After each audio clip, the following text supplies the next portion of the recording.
Hello students. आप chapter 4 पढ़ रहे थे। इसमें आज का टॉपिक है लॉरेंज बल के आधार पर चुंबकीय क्षेत्र में स्थित धारावाही चालक पर बल की व्याख्या। Explanation of force on current carrying conductor placed in a magnetic field on the basis of Lorentz force। धारावाही चालक चुंबकीय क्षेत्र की दिशा में है तो उस पर कोई बल कार्य नहीं करता है। ये प्रीवियस क्लास में आप पढ़ चुके हैं। जब किसी धारावाही चालक को किसी चुंबकीय क्षेत्र में रखा जाता है तो चुंबकीय क्षेत्र में गतिमान आवेशित कणों मुक्त इलेक्ट्रॉनों पर लॉरेंज बल आरोपित करता है। इस प्रकार चालक के समस्त मुक्त इलेक्ट्रॉनों पर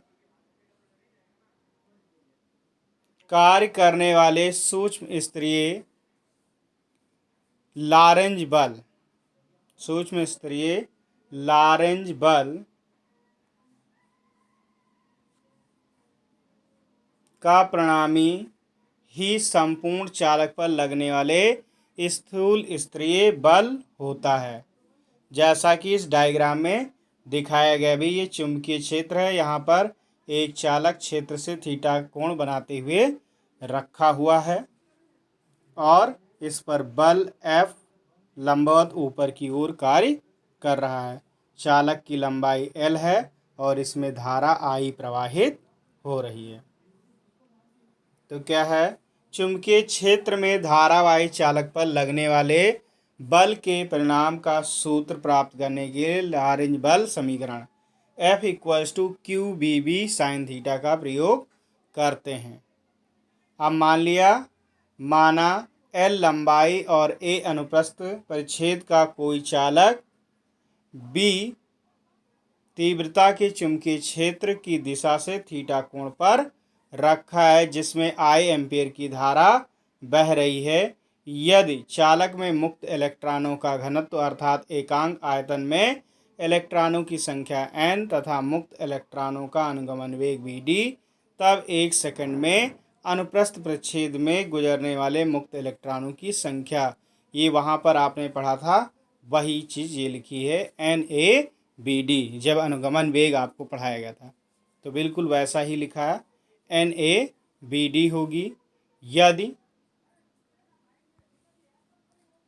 यदि एक इलेक्ट्रॉन पर आवेश की मात्रा इतनी है तो 1 सेकंड में कितनी हो जाएगी, ये भाई ये संख्या हो गई और संख्या को इलेक्ट्रॉन के आवेश से मल्टीप्लाई कर देंगे। अब परिभाषा अनुसार 1 सेकंड में प्रवाहित आवेश विद्युत धारा को ही क्या कहते हैं, आवेश को ही विद्युत धारा कहते हैं। तो I = NABDE, ये समीकरण 1 हो गया। यदि यह चुंबकीय क्षेत्र B में क्षेत्र की दिशा से थीटा कोण बनाते हुए रखा हो, तब चुंबकीय क्षेत्र द्वारा चालक के प्रत्येक इलेक्ट्रॉन पर आरोपित लॉरेंज बल F' क्या होता है, QB sin थीटा। तो यहाँ Q के प्लेस पे E है और V के प्लेस पे VD और B sin थीटा। परंतु चालक का संपूर्ण आयतन क्या है, A×L में मुक्त इलेक्ट्रॉनों की संख्या इतनी, तो ये टोटल हो जाएगा NaL। अतः चुंबकीय क्षेत्र में संपूर्ण चालक पर लगने वाला बल F = क्या होगा, मुक्त इलेक्ट्रॉनों की संख्या इंटू एक इलेक्ट्रॉन पर बल।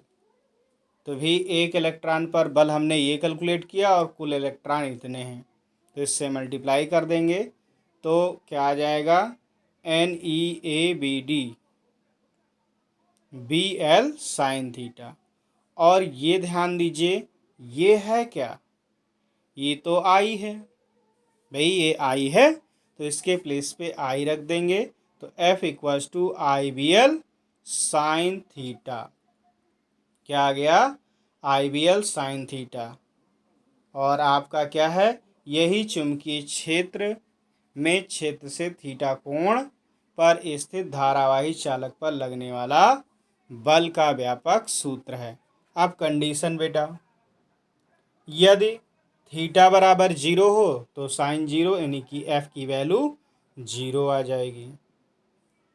अतः जब धारावाही चालक चुंबकीय क्षेत्र की दिशा में रखा हो तो उस पर कोई बल कार्य नहीं करता, ये पहले से भी जानते हैं। वास्तव में इसी आधार पर चुंबकीय क्षेत्र की दिशा ज्ञात की जाती है। चुंबकीय क्षेत्र की दिशा वह दिशा क्या है, वह दिशा है जिसमें स्थित सीधे धारावाही चालक पर कोई बल कार्य नहीं करता। चुंबकीय क्षेत्र की दिशा v होती है। अब सेकंड, अगर थीटा की वैल्यू 90 हो तो साइन 90 का वैल्यू 1, तो ये IBL साइन 91, तो यहाँ IBL आ जाएगा। F इक्वल्स टू IBL, यह चुंबकीय क्षेत्र में स्थित धारावाही चालक पर लगने वाला बल का अधिकतम मान है। अब बेटा क्या है, चुंबकीय क्षेत्र में स्थित धारावाही चालक पर लगने वाले बल के आधार पर चुंबकीय क्षेत्र का मात्रक, तो समीकरण 3 से वे F इक्वल्स टू IBL, तो V इक्वल्स टू क्या हो जाएगा, F अपॉन IL।